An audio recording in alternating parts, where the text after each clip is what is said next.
Bonjour à toutes et à tous, c'est Ahmed, j'espère que vous allez bien, j'espère que vous avez apprécié la vidéo d'hier. Aujourd'hui, une vidéo importante. On va essayer, tenter d'expliquer comment des géants comme BlackRock, Tether ou encore MicroStrategy achètent pour des milliards de dollars en Bitcoin et que le prix ne bouge pas. Pire encore, le prix baisse. Surtout, pourquoi à un moment donné, tout explose? Pourquoi le marché, tel un volcan, jaillit avec des bougies vertes sans précédent? Dans cette vidéo, je vous donne ma vision complète de ce qui se prépare pour les 3 prochains mois et ce sera probablement les 3 derniers mois, soit on est sur de nouveaux sommets, soit on plie bagage pour les 3 prochaines années. On prendra une attention particulière sur une crypto-monnaie qui risque de nous donner un fois 100, donc nous garantira un bain de sang. On en parle maintenant.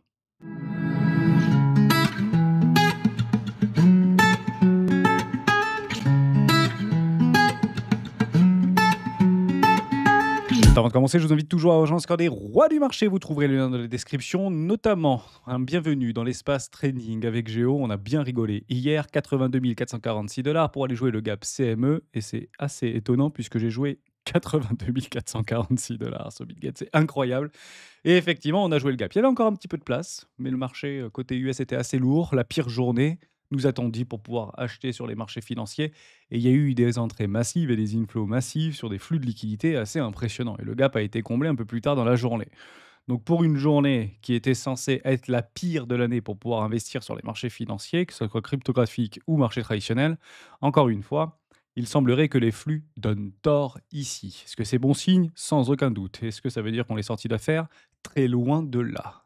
Si vous allez sur ce Discord, vous avez la possibilité donc ici dans Live Trading, bienvenue, et vous avez toute la procédure. Si vous souhaitez nous rejoindre, vous avez plus de 20 heures de vidéos pour vous expliquer comment on travaille sur la partie trading, non pas pour tuer le temps, mais pour jouer des ranges, puisque nous sommes actuellement dans les ranges. En plus de ça, vous avez la possibilité d'aller chercher une stratégie qui s'appelle la stratégie des 4 rois. N'hésitez pas à l'utiliser, vous en imprégnez, vous en inspirez, pour vous aussi trouver votre propre style d'investissement ici, sur le court, moyen, long terme, voire très long terme. Ça fonctionne pour moi, ça fonctionnera sans aucun doute pour vous. Parlons Bitcoin. Bon, il y a rien à dire. Actuellement, on attend tout simplement d'aller chercher des fair value gap. Il semblerait qu'on s'y approche doucement mais sûrement. Non, il faut aller chercher les lots, il faut essayer de trouver des solutions pour tenter de retourner ce marché et hormis de revenir au-dessus des 90 000 $, 94 000 $, voire pourquoi pas les 100 000 $, il n'y a pas grand-chose qui se passera sur ce marché et c'est pas en amont que le volcan risque d'exploser. Je vais vous parler également d'un indicateur technique qui, malheureusement, nous donne un point clé de bear market. Eh oui, c'est le 1er avril, on va donc parler ici du Fisher. Et c'est quand même assez étonnant que pour un 1er avril, donc c'était hier par rapport à une fractalisation semestrielle, eh ben, il nous a flashé un mauvais truc. Donc je vais vous en parler dans cette vidéo, c'est pas de la tarte, hein, donc il faut le prendre en considération et c'est la raison pour laquelle on a 12 semaines pour pouvoir se retourner, puisqu'il semblerait que cet indicateur ne nous ait pas encore donné la clôture de ces 12 prochaines semaines. Il faudra être très vigilant. Je préfère vous le donner maintenant plutôt que d'attendre patiemment. On fait quelques petites news. C'est assez intéressant de l'observer. Encore une fois, Larry Fink, le CEO de BlackRock, nous explique que par rapport à une chute du dollar, par rapport à la vendetta qui est proposée aujourd'hui par Donald Trump sous la houlette de son acolyte Elon Musk, ben, il semblerait qu'il vise une forme de réserve de valeur mondiale que perdrait le dollar au bénéfice de Bitcoin. Et c'est assez fou, en fait, de le voir dans une lettre annuelle. Ça, c'est quand même dingue. Lettre annuelle du CEO de BlackRock qui met Bitcoin. Donc on peut penser tout et son contraire. Est-ce qu'il fait ça pour piéger les petits poissons, etc. Honnêtement, et qu'est-ce qu'il s'en fout littéralement de nous? Ces gens-là arrivent à modifier l'économie d'un pays tout entier. Et pas des petits pays, on parle ici des pays du G20. Donc même dans sa lettre d'investissement, parler de Bitcoin, ça doit faire réagir. Et je pense que si aujourd'hui on n'est pas exposé sur ce type de marché cryptographique, bah, on ne le sera en fait jamais. Je pense que c'est probablement la dernière plus grosse jambe haussière qu'on vivra dans les 6 prochains mois, si elle devait avoir lieu. Et honnêtement, ces planètes s'alignent tellement que le contraire serait bluffant. On pourrait le dire comme ça. Donc on peut empiler, encore une fois, des informations, comme ici, le Bitcoin West Wallet, par rapport aux adresses de 3 à 6 mois, qui, sans aucune mesure, nous explique qu'il y a une très forte accumulation. En tout cas, qu'il n'y a plus de vente, si vous voulez, sur ces gros wallets de plusieurs milliers de bitcoins sur les 1000 à 10 000 bitcoins dans les 3 à 6 derniers mois. Bon, bah, ma foi, c'est plutôt de l'accumulation qu'on est en train d'observer plutôt que de la liquidation ou de la capitulation ou de la vente massive. Bien sûr qu'il y a des ventes massives, mais j'ai bien l'impression qu'on est encore en train de vivre un changement de main actuellement sur un point clé charnière. Et je vais vous montrer à quel point ce point clé charnière est plutôt psychologique que technique, encore une fois. Circle embauche des banques. On parle ici de JP Morgan ou encore Goldman Sachs en vue de son IPO. Alors, c'est pas une nouvelle, ça fait depuis fin 2021 qu'on en parle. Ils avaient une estimation à 9 milliards de dollars d'introduction en bourse. Il semblerait qu'il tablerait ici sur 5 milliards de valorisation pour une entrée en bourse. On devrait avoir la validation d'ici la fin du mois d'avril, donc une introduction pour les 4 semaines qui suivent. Donc si on voulait un beau petit rallye de printemps, il est en train d'être là. On attend les dernières cassures de trendline si on devait avoir un retournement aussi court terme ici. Et ça peut signer encore une fois des tops provisoires. Peut-être pas définitifs, mais en tout cas des tops provisoires. Donc je suis assez content de voir qu'ils passent la seconde pour tenter d'introduire. Je pense que c'est un faux mot et une psychologie un peu inversée pour dire que s'ils ne le font pas maintenant, ils vont pas attendre 4 ans. Peut-être qu'ils ont besoin quand même de thunes pour continuer à se développer, notamment sur le sol américain, qui semble ouvrir la voie à des entreprises cryptographiques. Donc, plutôt positif. Je pense que ça va galvaniser de l'institution pour pouvoir acheter bien sûr des crypto-monnaies, des bitcoins en premier lieu et pourquoi pas quelques autres cryptos qui sont bien capitalisés. Après, à savoir si oui ou non ça va réveiller du côté de nos petites crypto-pépites préférées capitalisées en dessous des 100 millions de dollars, je n'en ai pas la moindre idée. Mais si ça devait se faire, eh ben on le subirait. Et on le subirait positivement à la hausse. Donc soit vous les avez et vous les gardez, soit vous n'y croyez pas et vous les jetez et vous essayez de regalvaniser vos forces dans des projets qui vous semblent les plus armés pour pouvoir vivre les 4 ou les 5 ou les 10 prochaines années. Hein. Ça a toujours été la même mécanique, si vous voulez, technique ici. On continue avec le cohort. Bon, c'est plutôt positif ce qu'on est en train d'observer. C'est la dernière mise à jour, elle date de fin mars 2025, et on voit que les baleines, ici plus de 10 000 bitcoins, semblent reprendre une forme d'accumulation. Donc, ça ne veut pas dire que ça y est, c'est to the moon, ça veut tout simplement dire qu'ils sont plus en train de vendre, et ils sont plus net vendeurs. Donc tout le monde ici est net vendeur, le prix corrige, pas forcément de façon folle, hein, moins 10%, c'est pas très très grave, hein. Mais ici, quand tout le monde, et on peut le prendre très exactement là, quand tout le monde est exactement full net acheteur, on est exactement sur ce point pivot en fait. Vous le prenez ici, ça correspond à peu près aux 95 000 dollars. Prenez exactement cette bougie ici, et vous allez tirer un trait, et hop, on se retrouve exactement au même niveau. Donc en fait, qu'est-ce que ça veut dire? On a acheté, on prend pas réellement de profit, et on vend tout en fait, hein. On prend, on rentre, bon finalement c'est un range, moi ce que je veux acheter, c'est plutôt une tendance, et si vous gommer tout ce qui s'était passé précédemment, en fait, vous voyez bien ici qu'il y a plutôt une tendance. On essaye de relancer un flux, le flux s'arrête, les gens se barrent, hein, tout simplement. On n'est pas là pour rester bloqué pendant des mois ou des années.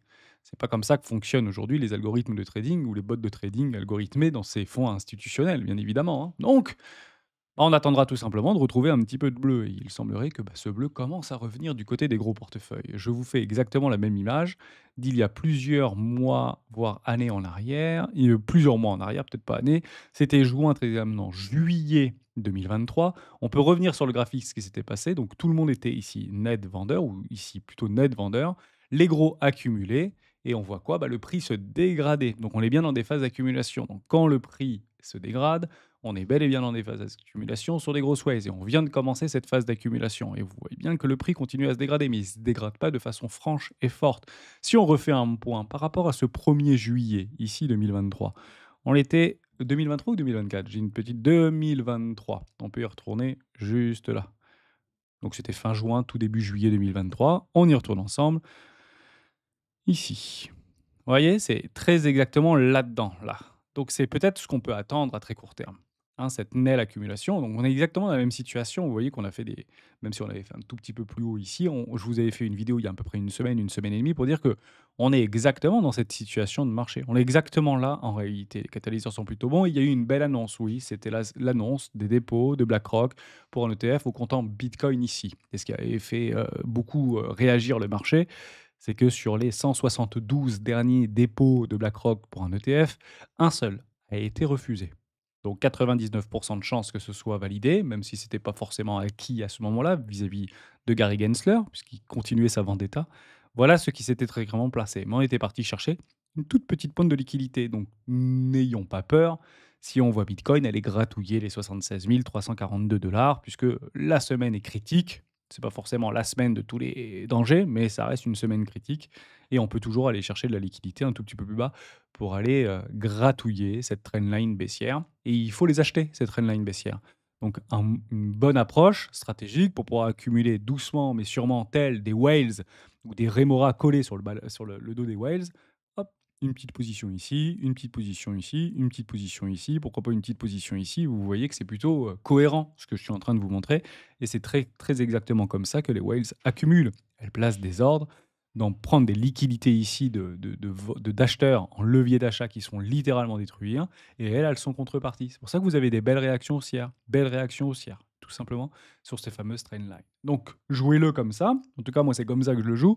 Et c'est la raison pour laquelle, tout doucement, mais sûrement, je réalloue du capital, notamment sur Ethereum, ici, très proche de mes petites zones de rechargement, dans une belle zone de rechargement et très proche des poches de liquidité. Mais on peut toujours encore se dégrader jusqu'à preuve du contraire. Cette dynamique court terme reste baissière. On continue avec ceci. Franchement, potentiellement le bull run le plus pourri qu'on aurait vécu, hein. Si jamais on n'a finalement pas de all season, pas de bull run et que finalement, bah, il y a plus de bull run, bah, ça aurait été sacrément pourri. Donc il semblerait qu'à l'heure où je vous parle, vis-à-vis de la release cap old raise, donc par rapport aux, encore une fois, les différentes investisseurs par rapport à une temporalité, bon, bah, ils arrêtent de liquider. C'est un petit peu ce qu'on doit voir. Mais est-ce qu'on ne pourrait pas, comme on l'avait vu précédemment, voir vraiment des pics au-dessus de la trend ici des 52? Bah, on peut partir que oui, on a fait 92, 85, 74, au moins aller chercher un 65, je sais pas, 65, 70, ce serait pas complètement délirant, j'ai envie de dire.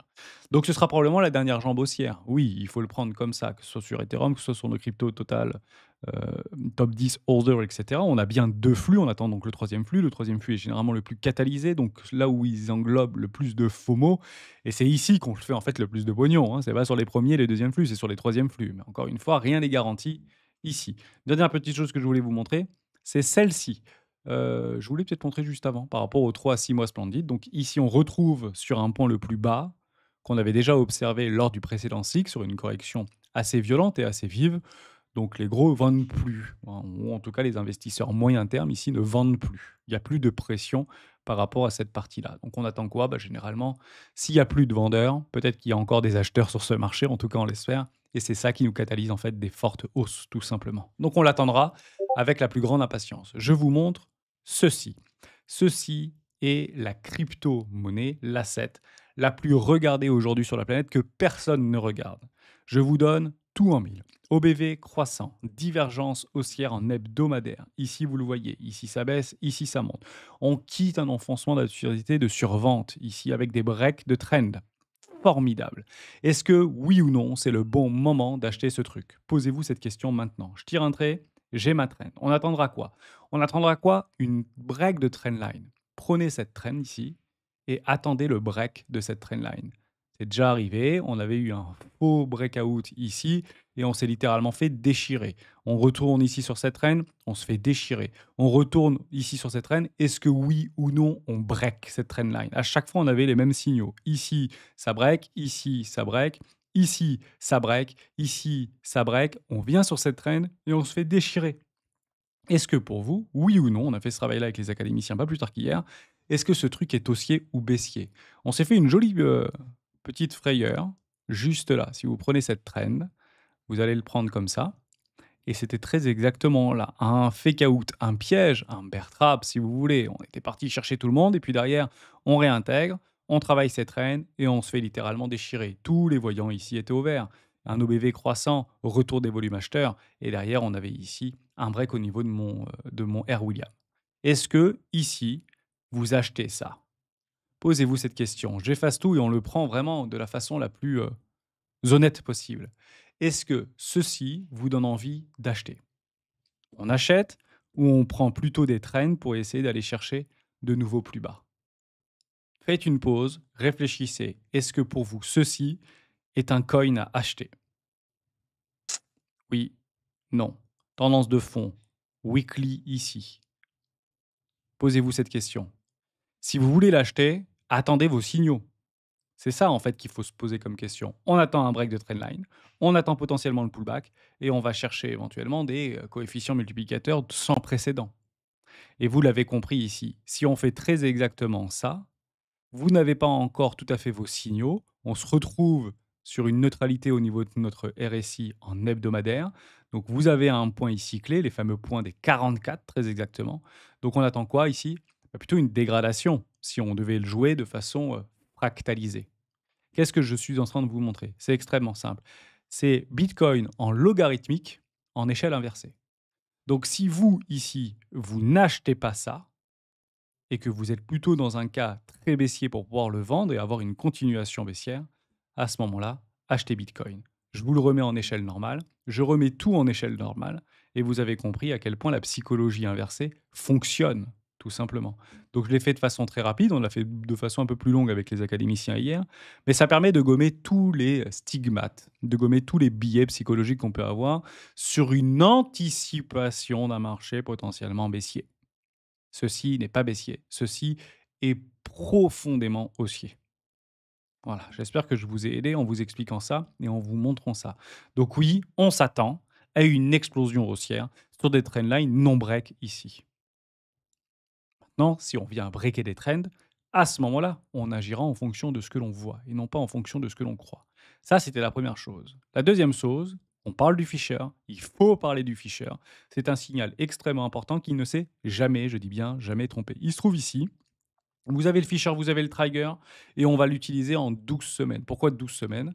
Parce que les 12 semaines sont les signaux qui ont été le plus fréquemment, même s'il y a eu que 3 backtests par rapport à 3 cycles précédents, qui nous ont bien enquiquinés. Ici, vous voyez ça break, et au moment où ça break, bear market. Ici, vous voyez ça break, et au moment où ça break, vous voyez ici bear market. Vous voyez ici, félicitations, ça vient de break, donc bear market. Oui, non, pourquoi? Parce qu'il nous reste encore très exactement 12 semaines avant de confirmer ce signal. Et je vous le montre comme ça. Je vais revenir par rapport à la fois précédente. On avait eu exactement le même phénomène, très exactement ici, en mars 2021, juin 2021. Ok, donc on est un peu dans la même saisonnalité, on est un peu dans la même cyclicité, on l'a fait peut-être un petit peu avant, on n'est pas à 3 semaines près ou à 4 semaines près, mais si on revient dans le passé, si on fait un replay et qu'on se trouve très exactement ici, vous allez voir que ça break en réalité. Donc c'est ça qu'il faut regarder. Quand vous utilisez un indicateur sur des grandes time frames, pensez à utiliser, je vais le mettre en x10, pensez à utiliser le replay et faisons-le ensemble. Alors c'est un petit peu long, je suis désolé pour ça, mais vous allez voir que ça va break ici et ça va débreak. Vous voyez, on continue. Bam, ça vient de breaker. Donc là, je suis en train de vous montrer sur cette bougie-là, vous voyez bien cette bougie-là, c'est exactement la même qu'on est en train de vivre. À l'identique. On ne peut pas faire mieux en termes de bougie. C'est celle-ci. Qu'est-ce qui se passe derrière? On va chercher donc un troisième flux. Premier flux, deuxième flux, allons chercher un troisième flux avec des extensions. Alors les extensions sur le cycle précédent étaient bien plus importantes. Malheureusement, on s'est arrêté sur les 69 000 $, mais partez du principe qu'on a débreak ce signal du Fisher.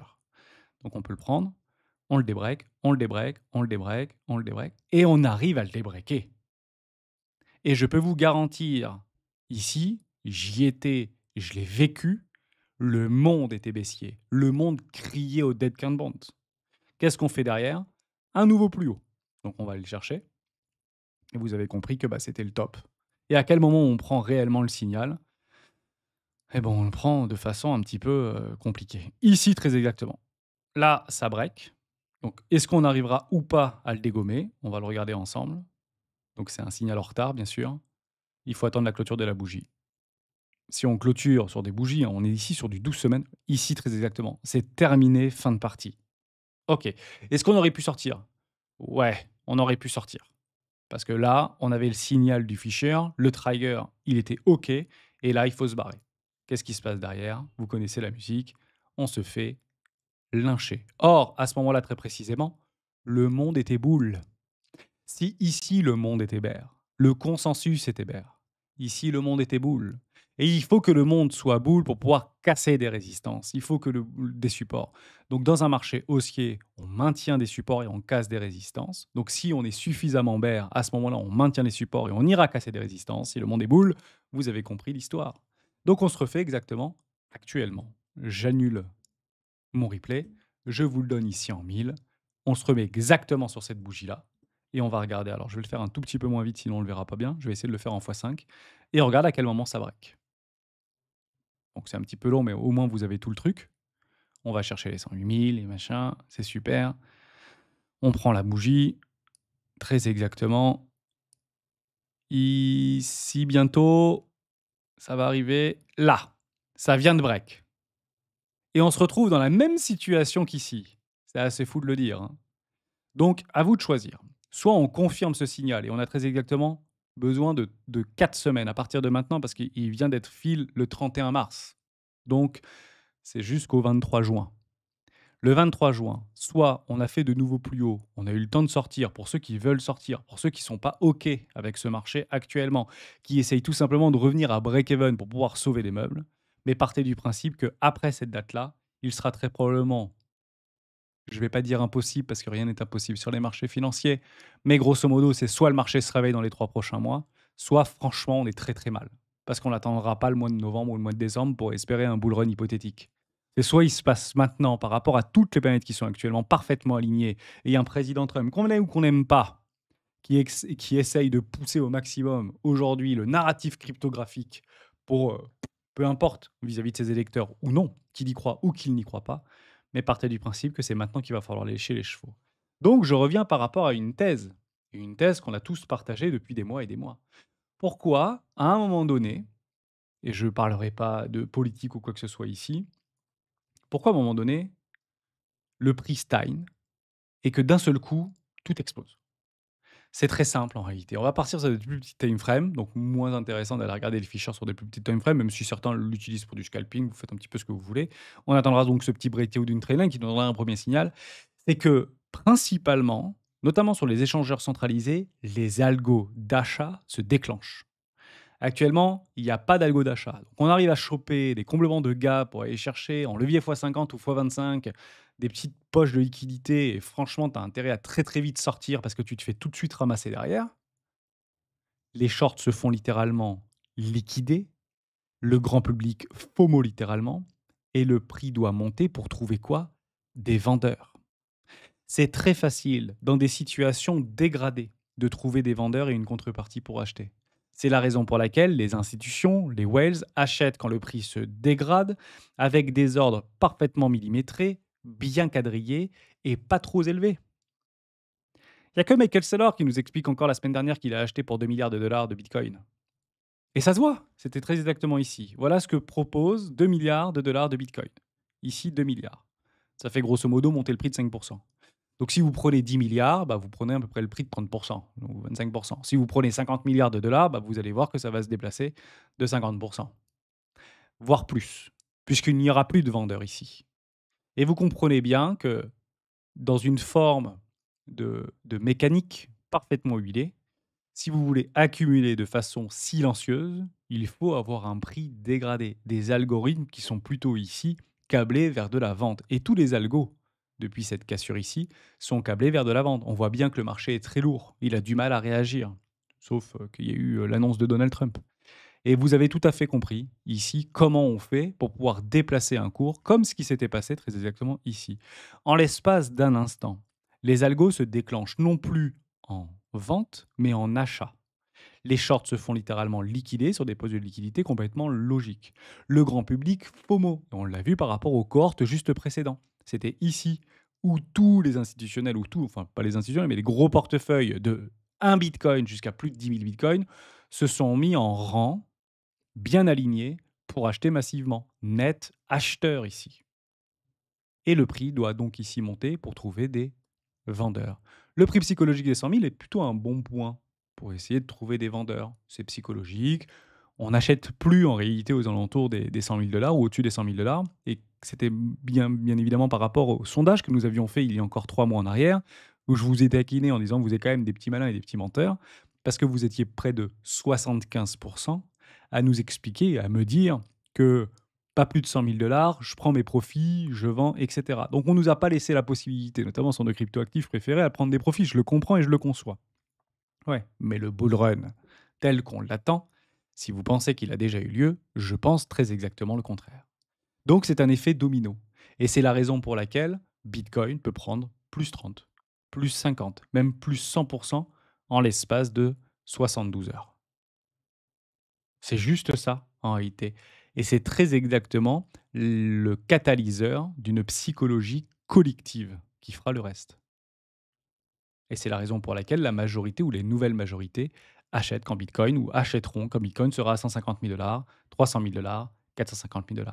Voilà tout simplement ce qu'on attend. Je vous ai dit tout ce que je voulais vous dire dans cette vidéo. Je n'ai pas plus de choses à vous dire. J'espère que ça vous a plu, j'espère que je vous ai aidé. Dès lors, qu'est-ce qu'on attend? Attendez-vous, les baissiers, des breakouts de trend, comme on l'a vu sur une charte inversée, puisque actuellement, vous êtes contrepartie des acheteurs qui sont actuellement en contrôle d'accumulation, même si on n'a pas l'impression que ce marché est puissant et fort, etc. Partez du principe que par rapport à tout ce qu'on est en train d'entendre, on n'a toujours pas atteint le premier arrêt. Ça, c'est des choses qui sont assez simples, en réalité, à prendre en considération. Vous prenez sur les bottoms et vous allez chercher premier arrêt, maintenu. Premier arrêt, même pas atteint. Premier arrêt, maintenu, ici. Maintenu, parfaitement maintenu sur cette trend. Derrière, on va chercher quoi? Premier arrêt, on n'y est même pas. Donc on peut y aller tranquillement. Laissez, si le Bitcoin souhaite aller chercher ça, c'est la raison pour laquelle je vous ai dit dans les lives de vendredi, ne vous portez pas contrepartie d'une direction baissière ici ou haussière. Donc si le prix souhaite déclencher à la hausse une explosion, parce que peut-être qu'on a le bottom demain, on peut partir de ce principe-là, la news est tellement difficile à entendre que éventuellement, alors peut-être qu'on ira chercher dans la journée les stops vendeurs pour aller retourner le marché et nous faire une belle jambe baissière de moins 10, moins 15% supplémentaires. Mais prenez ces traînes baissières. Prenez-les, jouez-les. Ne soyez pas les gens ou les personnes qui couraient derrière un prix. Attendez que le cours revienne à vous. Et c'est la raison pour laquelle aujourd'hui je suis dans une position très confortable émotionnellement pour acheter de l'Ethereum. Tout le monde lui crache dessus actuellement et je vous donne tous les pourquoi, si vous voulez, en une seule phrase. Pourquoi Ethereum actuellement est en train de se faire gifler littéralement? Ben, il fait moins de volume, donc il rapporte moins de pognon. Voilà, c'est pas compliqué. Et toutes nos cryptos qui sont en train de crever actuellement, bah, elles font moins de volume, donc elles rapportent moins de pognon. Si le marché se réveille, si le marché s'élève, telle une explosion du volcan qu'on a énoncé précédemment, alors toutes vos cryptos vont faire plus de volume. Vous savez quoi? Elles feront plus de pognon. Vous savez quoi? Le prix va se décaler au nord. C'est QFD. Rien de plus simple que ça. Donc maintenant, soit vous achetez et vous décidez ou de tenir, parce que je peux partir du principe que beaucoup sont actuellement all-in, tiennent lorsque nos cryptos préférés ne sont clairement pas à la mode, soit vous ne tenez pas et vous reviendrez alors que vous avez tout simplement eu raison beaucoup trop tôt, quand vos cryptos auront fait plus 100, plus 150, peut-être plus 200%. Et vous vous regarderez dans un miroir et disiez: «Ah, j'avais eu raison». Et je nous donne encore 3 mois pour avoir tort ou raison. Et c'est clairement ici le Fisher pour le 1er avril que je vous ai présenté dans cette vidéo. Merci d'avoir suivi les rois du Bitcoin jusqu'au bout. On se retrouve demain dans une prochaine vidéo. Ciao, ciao.